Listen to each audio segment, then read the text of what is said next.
Hey guys, Michael from Copper vs Glass, and in today's video we are looking back at the Nothing Phone 1, one of the most polarizing Android phones in a very long time.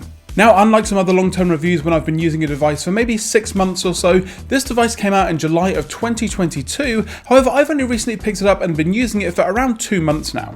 So realistically, take this video with a little bit of a pinch of salt. Yes, it's a long-term review, but I personally have only had the phone for around 60 days. So, let's start with the design. Now, I don't use this term lightly, but this is probably one of the, if not the most beautiful Android phones that I've ever used. The combination of the metal rails on the front and back glass, and of course the overall design with the transparency and the glyph interface, it's an amazing looking device. And definitely puts it apart from some other devices out there, even around 9 months after release. Putting it up against something like the newest Galaxy devices, this one I think still looks the best. Now, do you get the heft and premium feel of something like the iPhone 14 Pro?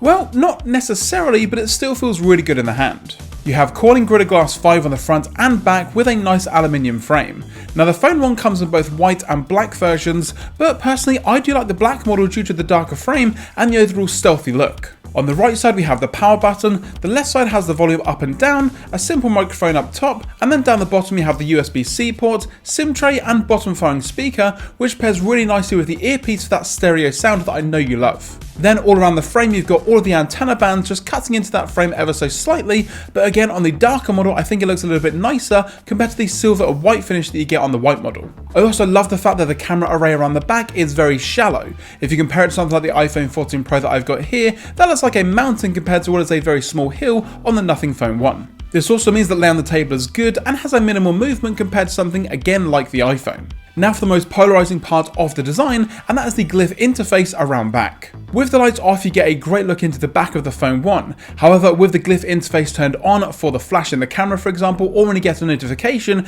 that's when the phone really, and no pun intended, it really lights up. Now, it's not a fully transparent design, but it does look great. It's not like you see right through to the SoC or RAM and battery, but it has a super nice design overall to it. This is also where you'll find the only and very minimal branding of Nothing in the bottom corner. Now, the glyph interface is either a love or hate affair. Some people that I've shown it to really do love it, however some don't necessarily like having their phone face down to see the lighting effects. Either way, you have a ton of options in the settings. The glyph lights will be turned on when charging your phone, for Google Assistant, or just for general notifications, or using it as a fill light in the camera when you're recording a video. You have around 20 notification lighting effects and 20 ringtone light effects, and the lights will range from, oh that's cool, to what the heck just happened. And this also goes for the ringtones themselves. I'll play a select few here so you can get a real feel for what it's going to sound like when you get a notification out in public.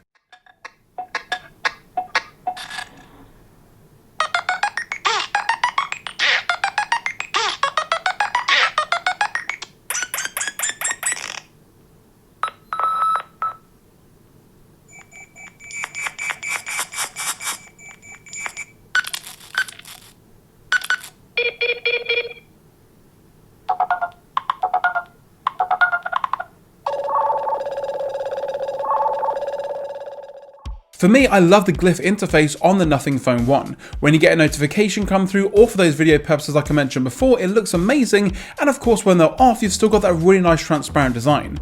You can also have a red LED turn on when you're recording video, just to let people around you know exactly what you're doing. And if you're worried about dropping the Phone 1 with that front and glass back design, you can actually get some cases that still have some cutouts, like this one here, that still show the glyph interface but also protect the phone all around it, and of course this will be linked in the description down below. Now with the Nothing Phone 1 not necessarily being the most popular device out there, accessories like cases for example are super cheap, this one coming in at around $7. So of course the phone looks and feels amazing, but how is the general performance and day-to-day use 9 months after release? Well, inside the Phone 1 we have the Snapdragon 778G chipset, the Adreno 642L GPU, and the model that I have here has 8GB of RAM and 128GB of storage. However, this can go up to 12GB of RAM and 256GB of storage, depending on the model and colour that you're actually getting. The Phone 1 can also be upgraded to Android 13 along with Nothing OS 1.5.3 at the time of recording. Overall, the software is very similar to what you may find on the Pixel line of devices,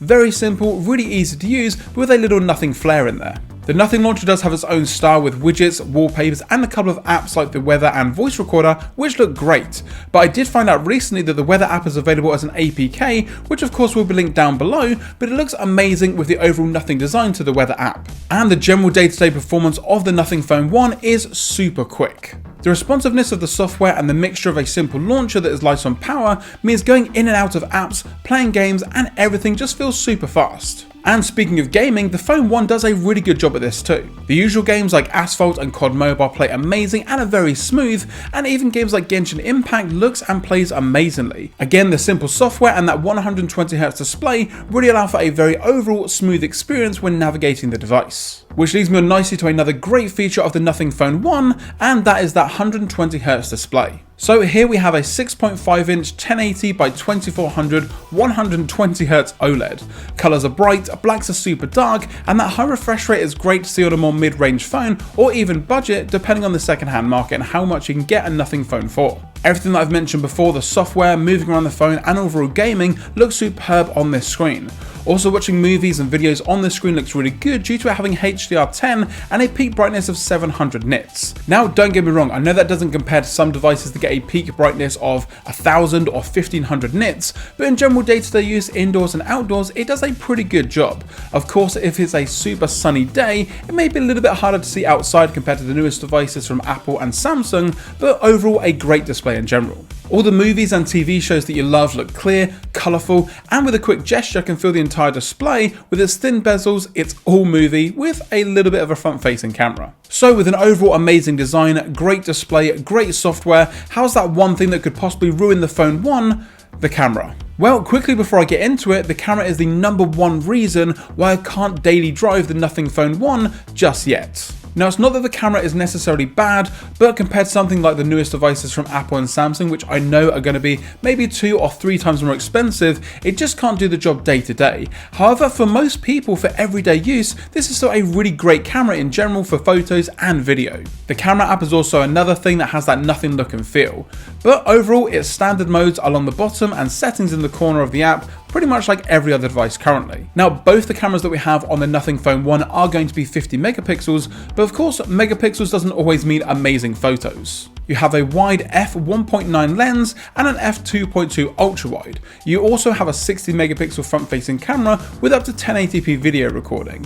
It's a little bit of a shame that you can't get 4K on the front facing camera, but maybe that's something for the Nothing Phone 2. However, the video on the back does go up to 4K and it is capped at 30. Again, it would be nice to see 60 frames a second at the back there, and again for those maybe slow-mo sections and things like that, but overall 4K 30 is still a really good option.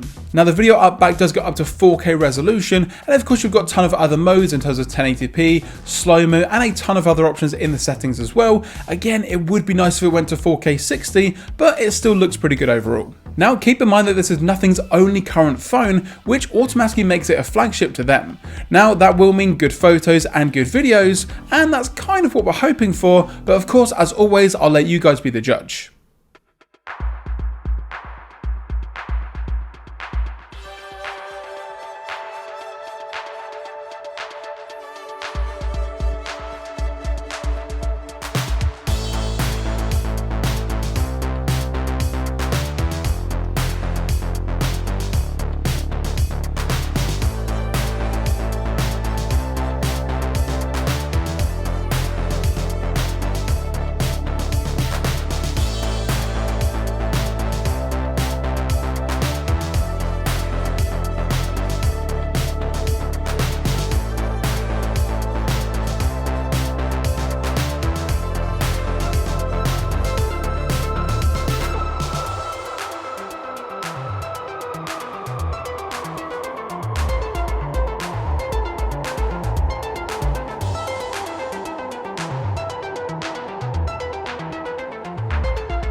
Overall, I think the camera does a really good job, but it's just lacking in the punchiness of current flagship devices.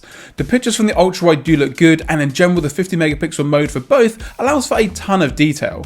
I just wish that HDR was a bit better and that we had 4K 60 for video, but I think for around £350 it holds up extremely well. And that's going to do it guys for this video on the Nothing Phone 1. Now the overall purpose of making this video was to really see if it's worth picking up the Nothing Phone 1 in 2023 or around 9 months after it was released. And I would actually say that it is still worth picking up. The overall performance, the screen, the software and of course the camera all do a really good job when you take into account the price. Of course, I am very much looking forward to what they're going to be doing with the Nothing Phone 2 when that releases, maybe even towards the end of this year or the start of next year. So again, keep an eye on the channel for that. I will hopefully pick one up as soon as it's available, just to get my hands on it on day one and start using it then as my daily driver. And that's going to do it guys. If you enjoyed the video, be sure to give it a thumbs up down below. If you've got any questions or comments about the Nothing Phone 1 or anything else on the channel, let me know in the comment section down below. Also, if you're not already subscribed, now's a great time to do so. And of course, once you've hit that subscribe button, don't forget to turn on notifications so you're notified anytime I post a video here on the channel. I'm Michael from Copper vs Glass. Thanks very much for watching, and I will catch you guys in the next video.